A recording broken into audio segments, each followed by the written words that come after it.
اس میں کہ امام صادق علیہ السلام فرماتے ہیں لا تکونن اول مشیرن، مشورہ دینے اور لینے کے لیے آداب بتا رہے ہیں. مشورے کے لیے ایک پارلیمان نہیں چاہیے، ایک فرد سے مشورہ بھی ہو سکتا ہے، بلکہ زیادہ بہتر ہوتا ہے. آپ زیادہ لوگوں سے مشورہ کریں گے تو کنفیوز کر دیں گے آپ کو. اگر ایک دانا تجربہ کار سے مشورہ کریں گے تو وہ زیادہ بہتر ہوگا.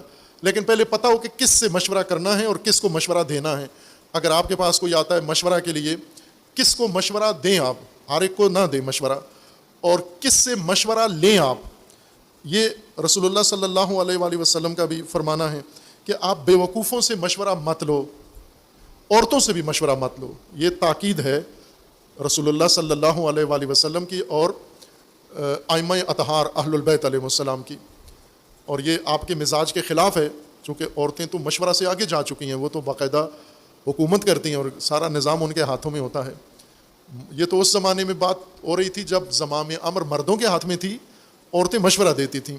لیکن آج تو زمام امر عورتوں کے ہاتھ میں ہے اور مرد مشورہ بھی دینے کی ہمت نہیں رکھتے، بلکہ صرف اطاعت کرتے ہیں اور آمنا و صدقنا کہتے ہیں. تو یہ روایات ہیں کہ مثلا یہ روایت ہے کہ ایاکا و مشاورۃ النساء، عورتوں سے مشورہ مت لو. مشورہ کا مطلب کیا ہوتا ہے؟ رائے نہیں ہوتا، پنہان، مختلف معاملات کے پنہان امور. خوب ظاہر عورتیں اتنی دقیق گہری ان کی نہیں نظر ہوتی کہ ان کو دقیق امور مشاورات ان سے لیں. الا من جربت بکمال عقل، اگر عورت سے مشورہ کرنا ہی ہے تو بہت ہی تجربہ کار عورت ہو جس کی عقل کا امتحان لیا جا چکا ہو. اگر اس طرح کی خاتون ہیں تو اس سے مشورہ کریں. فإن رأيهن يجر إلى العفن، چونکہ اگر ہر عورت سے مشورہ کرو گے، خواہ وہ والدہ ہو، وہ بیوی ہو، وہ ساس ہو، وہ آپ کی بہنیں ہوں، آپ کی بیٹیاں ہوں، مشورہ اگر خواتین سے ہو گیا تو وہ عموماً آپ کو عفن مشورہ دیں گی. عفن یعنی کمزور، چونکہ بہت سارے پہلو ان کی نظروں میں نظر انداز ہوتے ہیں، احساساتی ہوتی ہیں اور جذباتی ہوتی ہیں. اس وجہ سے احساساتی آدمی عقل جو زیادہ استعمال کرتا ہے وہ ہر طرف دھیان رکھتا ہے. جذباتی آدمی، احساساتی آدمی ہر پہلو نہیں نظر میں رکھتا، اس کو چند پہلو نظر میں ہوتے ہیں، باقیوں کو نظر انداز کرتا ہے وہ. وَعَزْمُهُنَّ إِلَى الْوَهْنِ، بخیل کے ساتھ مشورہ نہ کریں. مالک اشتر رضوان اللہ علیہ کو علی علیہ السلام نے جو رہنمائی بھیجی گورنر کی حیثیت سے، اس میں کہا کہ مشورہ ضرور لینا، لیکن فرمایا کہ مشورہ بخیل کنجوسوں سے نہیں کرنا، بزدلوں سے مشورہ نہیں کرنا، اور اسی طرح جو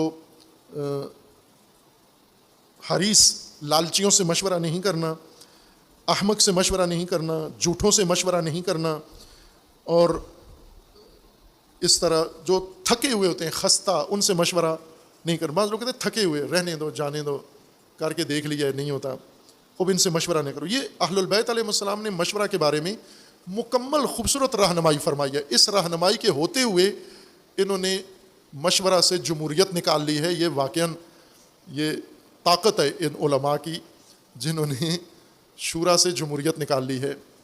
یہ ان دوسروں سے بڑی طاقت ہے جو قرآن سے ایسی اوٹ پٹانگ چیزیں نکالتے ہیں.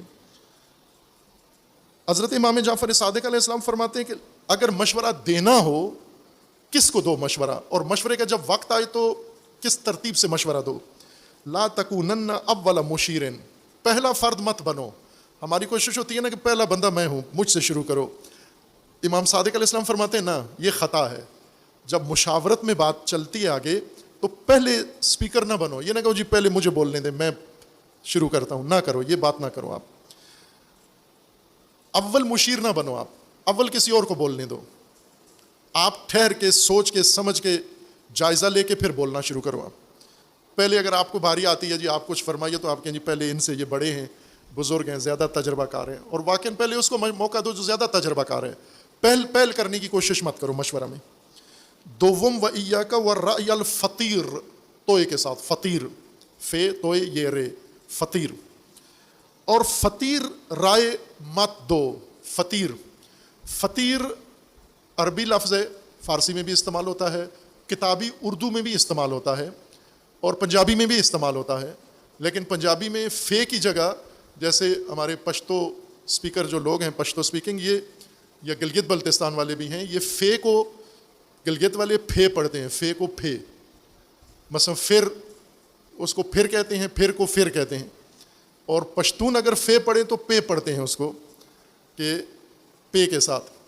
یہ غالباً پہلے پنجابی پشتون سارے ایک ہی ہوتے تھے، فے کو انہوں نے پے سے بدل دیا، پتیر. اور کہتے کس کو ہیں؟ فطیر. فطیر اس آٹے کو کہتے ہیں یا اس روٹی کو کہتے ہیں جو تازہ گوندے ہوئے آٹے سے بنائی جائے، جس کو پتیری روٹی کہتے ہیں ہم. یہ پتیر یعنی تازہ، ابھی آٹا گوندا ہے، ابھی پکا دیا. اور ایک ہوتی ہے خمیر. خمیر اور پتیر. خمیر جو پہلے آٹا گوند کے رکھیں، اس کو جاگ لگا دیں، اور وہ آٹا دہی کی طرح اس کے اندر ایک کیمیکل پروسیس ہو چکا ہو، تھوڑا سا پھول گیا ہو، نرم ہو گیا ہو وہ آٹا گوندا ہوا، اس سے روٹی پکائیں، وہ روٹی الگ طرح سے بنتی ہے. اور بالکل تازہ گوندا ہوا آٹا بنائیں تو وہ پاپڑ بن جاتا ہے، سوکھی ہوتی ہے. بچے تو پسند کرتے ہیں لیکن بڑوں سے نہیں کھائی جاتی وہ. یہ پسند کرتے ہیں خمیری روٹی ہو، یعنی آٹا تھوڑی دیر گوند کے رکھیں. اور یہ درست کام یہی ہے. آٹا اگر آپ نے پکانا ہے 12 بجے تو آپ 11 بجے یا 10 بجے آٹا گوند کے رکھ دیں. فریج میں نہ رکھیں، فریج میں پتیر ہی رہتا ہے وہ. اس کو فریج سے باہر رکھیں تاکہ جو ورزیدگی آٹے میں آنی چاہیے وہ آ جائے اس میں، تاکہ جب روٹی پکتی بھی اچھی ہے اور کھانے میں بھی اچھی ہوتی ہے. لیکن بعض لوگ فوراً آٹا گوندا فوراً پکایا، اس کو کہتے ہیں پتیر، پتیری روٹی. یہ اصل میں لفظ فطیر تھا، یعنی تازہ، فریش. مشورے میں رائے فطیر بھی مشورے کے طور پر مت دو، یعنی وہ رائے جو خمیر نہیں بنی، یعنی پختہ نہیں ہوئی، ورزیدگی نہیں آئی. یعنی وہ رائے جو آپ نے نظریہ بنایا یا کوئی چیز آپ کے علم میں آئی ہے لیکن دم پہ نہیں لگی، ٹائم نہیں دیا آپ نے اس کو. جو بات انسان کے ذہن میں آتی ہے اس کو انسان تھوڑی دیر دم پہ لگاتا ہے. جیسے چاول پکاتے ہیں آپ تو ابال کے آگے نہیں رکھ دیتے پانی خشک کر کے، بلکہ اس کو پانی خشک کر کے پھر دم پہ لگا دیتے ہیں، دھیمی آنچ پہ، بھاپ کے اندر پکے، چاول کا اندر کا جو حصہ ہے وہ بھی پک جائے. اسی طرح کہتے ہیں کہ رائے کو بھی دم پہ لگانا چاہیے، باتوں کو، حکمت کو. فوراً نہ پتیری بنا کے پتیری روٹی کی طرح فوراً گوندا، فوراً پکایا، فوراً کھایا تو آخر میں تکلیف ساری پیٹ کو ہوتی ہے. پھر یہ آپ نے تو جلدی جلدی میں کر لیا. اسی طرح پتیری رائے نہ دیں، مشورے، پتیرے مشورے نہ دیں. پنجابی تلفظ کے مطابق آپ کسی سے مشورہ لینے جاتے ہیں تو وہ فوراً ہی اسی وقت ایک رائے بنا کر فوراً آپ کو تازہ دم فریش رائے دے دیتا ہے کہ یہ ابھی میرے ذہن میں یہ بات آئی ہے. ابھی جو بات آئی ہے وہ مشورے کے قابل نہیں ہے. وہ بات ہے جو پختہ ہو چکی ہے آپ کے ذہن میں یا تجربوں میں، تجربے سے گزری ہوئی رائے ہے یا دیگر کوئی اور اس کے اندر اس طرح کی خصوصیت پختگی آ گئی ہے. اگر پس آپ جب رائے دیتے ہیں تو پہلے مشیر نہ بنیں، آپ سے بات چیت شروع نہ ہو. دوم یہ کہ فطیر، تازہ چیز مشورے کے طور پر نہ ہو. وَتَجَنَّبْ ارتجال الکلام، ارتجالی باتیں بھی نہ کرو. ارتجالی باتیں جو فوراً ابھی آنن فانن گھڑ کے، جو ہی آپ کے پاس کوئی بندہ آتا ہے مشورہ مانگنے کے لیے، آپ فوراً ہی ایک چیز تیار کرتے ہیں فاسٹ فوڈ کی طرح اور رائے نکال کے اس کو کہتے ہیں یوں کر لے. تو وہ آپ پر بھروسہ کرتا ہے، اگر اس نے اسی طرح کر لیا جا کر تو خرابی ہو جائے گی. ارتجالی کام نہ کریں. ارتجال رجل سے ہے، رجل پاؤں کو کہتے ہیں، اور پاؤں ارتجال یعنی پاؤں پٹخنا، فوراً پاؤں پٹخ کر کوئی کام کرنا، اس کو ارتجال کہتے ہیں. یعنی سوچے سمجھے بغیر، جائزہ لیے بغیر، گہرائی میں جائے بغیر، تمام پہلو دیکھے بغیر فوراً ابھی پاؤں پٹخ کے جیسے کوئی کام ہوتا ہے یہ کام کر دیں آپ. ولا تشر علی مستبد برأیہ، اور وہ جو مستبد بالرأی ہے، استبداد ہے جس کے اندر، استبداد یعنی وہ فرد جو اپنی بات ٹھونستا ہے کہ یہ بات حتماً ہو کیونکہ یہ میری بات ہے. وہ شخص مشیر ہونا چاہیے جو مستبد نہ ہو، یعنی اپنی بات کو ٹھونسے نہیں، اپنی بات کو دلیل کے ساتھ پیش کرے، دلیل ہو اس کے پاس، نہ کہ اس وجہ سے کہ میری بات ہے تو میری بات کیوں نہیں مانی گئی. عموماً ہوتا ہے یہ کہ کسی سے کوئی مشورہ مانگو تو وہ نہیں دیتا، کہتے آپ مانتے ہی نہیں ہیں ہماری باتیں. آپ کو خوب مشورے کا مطلب فیصلے تو نہیں ہوتا، مشورے کا مطلب ہوتا ہے پنہان پہلو جو ہم پر منکشف نہیں ہے وہ کشف کر کے دو تاکہ ہمیں صحیح نتیجہ لینے میں آسانی مل جائے. لیکن وہ آپ کو رائے دیتا ہے اور وہ بھی مستبد آدمی ہے. مستبد یعنی اپنی رائے پہ اصرار کرنا، اپنی رائے کو ہر قیمت پر ٹھونسنا اور منوا کے رہنا. کہ مثلا بعض لوگ ہوتے ہیں نا کہ جی بات کرنے آتے ہیں، مشورہ لینے آتے ہیں کہ جو آپ کہیں گے وہی کریں گے ہم. خوب آپ کہیں، پھر آپ کو کہیں گے نہیں یہ جو آپ کہہ رہے ہیں یہ درست بات نہیں وہ جو ہم کہہ رہے ہیں وہ درست بات ہے, آپ اس طرح سے بات کریں. مستبد آدمی سے مشورہ لیں بھی نہیں اور مستبد کو مشورہ دیں بھی نہیں, چونکہ وہ اپنی رائے پر قائم ہے, وہ آپ کی بات سننا ہی نہیں ہے اس نے, اس لیے اس کے ساتھ وقت ضائع نہ کریں.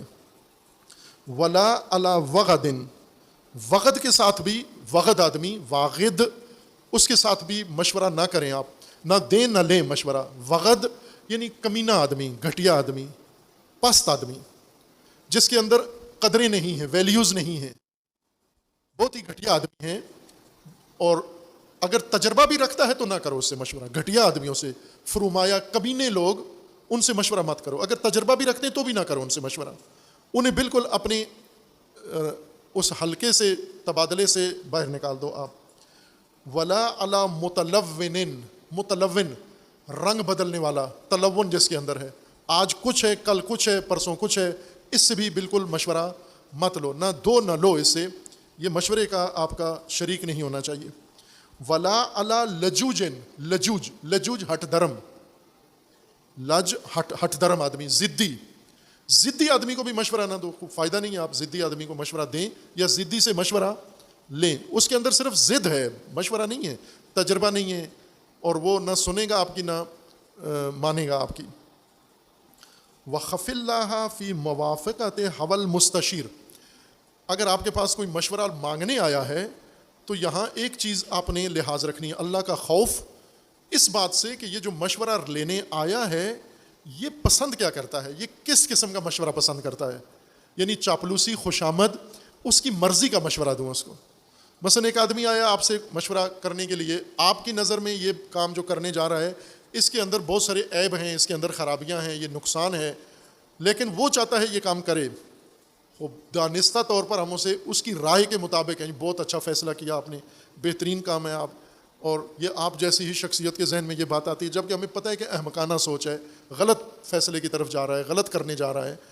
تو یہ اگر مشورہ کوئی لینے آیا ہے اس کی خواہش کے مطابق مشورہ دینا یہ بھی پسندیدہ نہیں ہے, ایسا کام مت کرو. فإن التماس موافقتہ لؤم, مشورے جو لوگ مانگنے آتے ہیں ان کو راضی رکھنا, حقیقت نہ بتانا, ان کو عیب نہ بتانا یا وہ کمزوریاں نہ بتانا یا خوبیاں نہ بتانا, صرف یہ دیکھنا کہ ان کی رائے کیا ہے. عموماً مثلا فرض کر لیں کہ شادی کے لیے لوگ مشورہ کرتے ہیں آپ سے, جی فلاں خاندان میں گھر میں شادی کرنی ہے, اور آپ کو پتہ ہے کہ یہ کرنا چاہتا ہے, یہاں پر اس کی رائے ہے کہ کروں, اگر میں نے اسے بتا دیا کہ یہ ٹھیک نہیں ہے آپ کے لیے, موضوع نہیں ہے, تو یہ برا مانے گا. لہٰذا آپ اس کو کہتے ہیں بہترین فیصلہ ہے, بہت اچھا ہے, اور اس کو کریں. وہ کر لیا اس نے, وہی خرابی ہو گئی. درست بات کریں. اس مشورہ لینے والے کی خواہش کا احترام کرنا یہ گھٹیا پن ہے, گھٹیا لوگوں کا کی علامت ہے. یہ آپ, وہ مشورہ لینے آیا ہے, آپ ان کی خواہش کو نہیں, آپ اس حقیقت کو دیکھیں, اس کام کو. اگر تو جانتے ہیں, آپ نہیں جانتے تو آپ کہہ دیں مجھے نہیں علم. یعنی پہلی بات یہ ہے کہ اگر آپ سے مشورہ کوئی لے رہا ہے اور ہمیں نہیں پتہ تو لا ادری کہہ دیں نہیں معلوم, اس بارے میں کچھ بھی نہیں جانتا, اناڑی ہوں اس بارے میں. آج آپ نے پوچھا ہے تو اب میں کچھ معلومات اکٹھی کروں گا یا سوچوں گا, لیکن ابھی تک یہ پیش نہیں آیا, میں اس بارے میں کچھ بھی نہیں جانتا. اپنا ذمہ بری کر لیں. وسوء الاسماء منہ خیانۃ, سوء الاسماء یعنی یہ بندہ جو مشورہ لینے آیا ہے اس کو آپ ایسی باتیں سنائیں جن کے اندر حسن نہیں ہے, حسنہ نہیں ہے, ٹھیک نہیں ہے, غلط باتیں ہیں, لیکن اس کو پسند ہے. اس کی پسند کی غلط باتیں کرنا. مثلا ایک آدمی ہے, وہ کوئی قدم اٹھانا چاہ رہا ہے اور اس کے اندر آپ کو نقصان نظر آ رہا ہے اس کا, آپ اسے روکیں. یہ نہیں ہے کہ میں نے اسے کہا نقصان ہے تو یہ ناراض ہو جائے گا, آئندہ نہیں آئے گا, یا میری کبھی مدد نہیں کرے گا, تعلقات ختم کر دے گا, یا ممکن ہے میرے بارے میں کوئی ذہنیت بنا لے. نہ, آپ درست اس کو کہیں گے یہ جو سوچ رہے ہو درست نہیں ہے, مرضی آپ کی ہے, فیصلہ آپ نے کرنا ہے. مشورہ فیصلے کو نہیں کہتے. مشورہ پنہان پہلوؤں کو روشن کرنا, اور وہ امور جو نہیں ہیں انسان کے مد نظر ان کو مد نظر قرار دینا, سامنے قرار دینا, یہ مشورہ ہے. یہ کام آپ کریں, اور یہ بہترین تعاون ہے, یہ بہترین مدد ہے. اور جو لوگ مشاورت سے کام کرتے ہیں زیادہ کامیاب ہوتے ہیں. لیکن مشاورت کی شرائط ہیں, عورتوں سے مشورہ, بیوقوفوں سے مشورہ, لالچیوں سے مشورہ, بخیلوں سے. اہل البیت نے روکا ہے جن سے کہ ان کو فریق مشاورت کا نہ بناؤ. بلکہ ایک روایت ہے, میں اس کو بھی آپ کے سامنے بیان کر دوں. اس میں یہ ہے کہ اگر دشمن آپ کا ہو اور اس کے پاس ٹھیک رائے ہو تو اس سے کر لو مشورہ، دشمن سے کر لو مشورہ، احمق سے نہیں کرنا مشورہ، کذاب سے، جھوٹے سے نہیں کرنا، بخیل سے نہیں کرنا، کنجوس سے مشورہ نہ کرو۔ لیکن دشمن ہے اگر، وہ بس اوقات ہوتا ہے دشمن ہے، دشمنی اپنی جگہ ہے لیکن بات ٹھیک کرتا ہے، وہ اس کے پاس جو رائے ہے، عموماً بس اوقات دیکھتے بھی ہیں ہم، ایسے ہوتا ہے کہ دو شخص ہیں آپس میں، ان کی قدورت ہے، دشمنی ہے، لیکن یہ دشمن اس کا یہ کہتا ہے کہ یہ کام جو یہ کرنے جا رہا ہے یہ ٹھیک نہیں ہے، اس میں نقصان ہوگا اس کو، اور ہو جاتا ہے نقصان، چونکہ وہ دشمن زیادہ تجربہ کار ہے۔ یہ حدیث امام علی علیہ الصلوۃ والسلام سے ہے، استشر عدوک العاقل، عقل مند دشمن ہے تیرا، اس سے بے شک مشورہ کر۔ ہمیں پتہ ہے دشمن ہے لیکن ہے عقل مند ہے، سوجھ بوجھ رکھتا ہے، معاملہ فہم ہے، فراست ہے، پختہ ہے، میرے ساتھ دشمنی ہے، اس سے بے شک مشورہ کر۔ واحذر رأی الصدیق الجاہل، اور اپنے جاہل دوست سے اجتناب کر، جاہل سے مراد نادان، احمق، اپنے احمق ساتھی سے مشورہ کرنے سے پرہیز کر، اور عقل مند دشمن سے بے شک مشورہ کر۔ اتبع من یبکیک وہو لک ناصح، جو تجھے رلاتا ہے، یعنی مشورہ ایسا دیتا ہے آپ کو تکلیف ہوتی ہے کہ یہ تو کچھ اور ہی، میں کچھ اور چاہتا ہوں، یہ کچھ اور مشورہ دیتا ہے، وہ ٹھیک ہے وہ، لیکن وہ جو آپ کو ہنساتا ہے اور خوش کرتا ہے، چاپلوسی کرتا ہے، اس سے مشورہ مت کرنا۔ اسی طرح متعدد احادیث ہیں، میں صرف اشارہ کیا۔